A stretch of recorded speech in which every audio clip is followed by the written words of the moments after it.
The crisis of the 3rd century was one of the most turbulent and chaotic chapters in Roman history, lasting from around 235 to 284 CE. It was a time marked by political instability, economic collapse, military uprisings, and relentless external invasions that nearly brought the empire to its knees. The turmoil began in 235, when Emperor Severus Alexander was murdered by his own soldiers during a campaign against the Germanic tribes. In his place, the legions elevated Maximinus Thrax, a general of humble origin. His rise set a new pattern. Emperors backed not by the Senate, but by the army. For the next half-century, more than 20 emperors seized the throne, most of them through military coups or outright assassination. This period became known as the Age of the Soldier Emperors, since generals so often rose to power, only to be cut down by the same troops who had proclaimed them. As the Senate's authority shrank into near irrelevance, the throne depended entirely on provincial armies. Rival generals fought each other for power, paying little regard to the empire's survival. The resulting political instability crippled the central government and left Rome exposed to its enemies.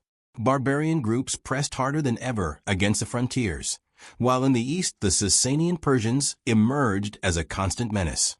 In 260, Rome suffered one of its greatest humiliations when Emperor Valerian was captured by the Persians. Meanwhile, the empire's economy was falling apart. Endless wars and reckless fiscal policies led to runaway inflation, made worse by the debasement of the currency. Trade collapsed, the people grew poorer, and heavy taxes and insecure trade routes deepened the social and economic turmoil. To make matters worse, devastating epidemics, such as the Plague of Cyprian, 251 to 270, ravaged the population, draining both the labor force and the army.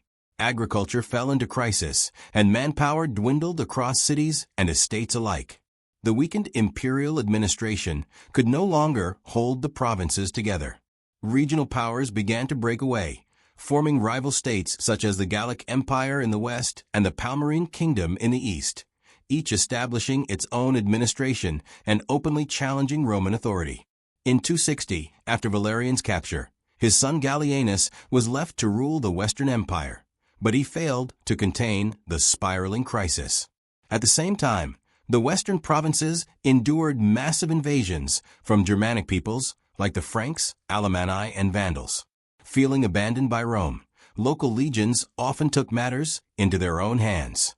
It was in this environment of chaos and fragmentation that a new military commander in Upper Germany, after successfully repelling invaders and executing Gallienus' son, who had been in his custody, Postumus was proclaimed emperor by the local troops. He went on to establish what became known as the Gallic Empire. The Gallic Empire mirrored the traditional Roman system in many ways.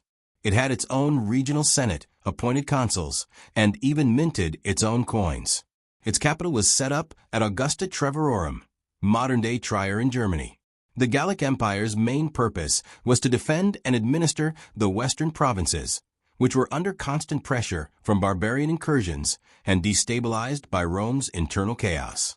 Far from being inherently hostile to Rome, it presented itself as an emergency solution to the central government's failure to protect the West.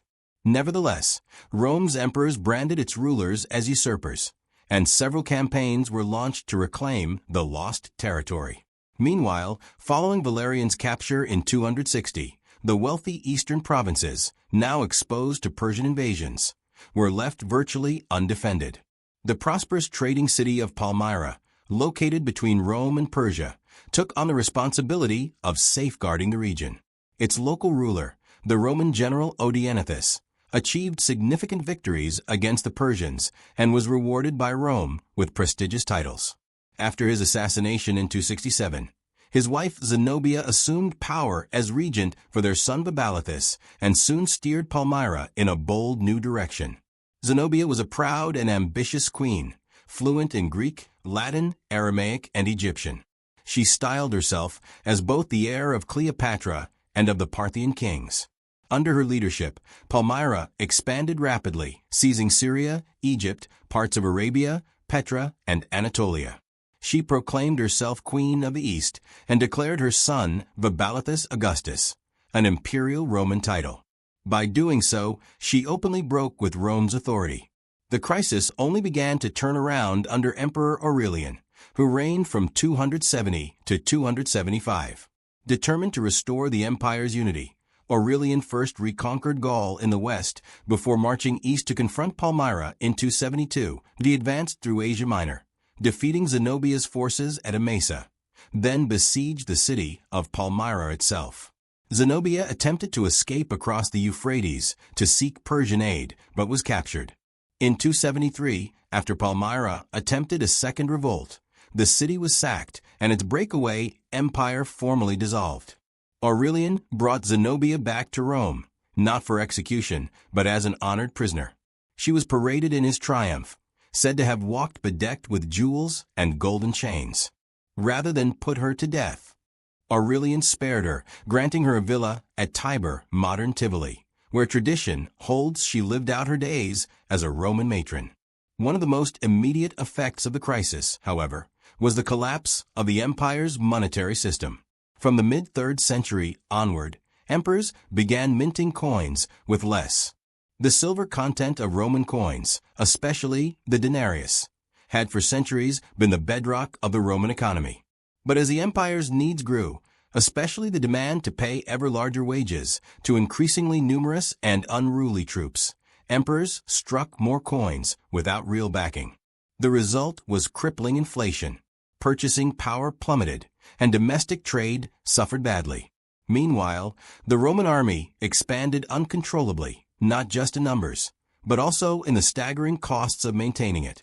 Emperors, constantly threatened by rebellions, tried to guarantee soldiers' loyalty through generous bonuses. Even when the treasury couldn't support them, they kept spending. Agricultural and artisanal production simply couldn't keep pace, so the state levied heavier and heavier taxes on civilians.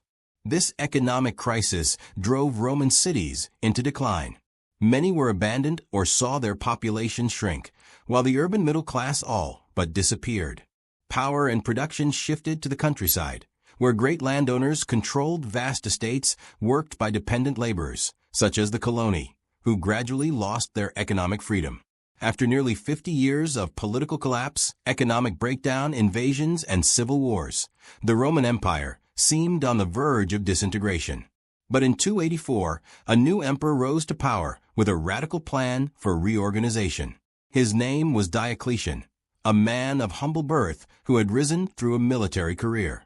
Proclaimed emperor by the troops after Numerian's death, Diocletian's reign marked the end of the so-called military anarchy and the start of the Dominate, a more centralized and absolutist form of imperial government.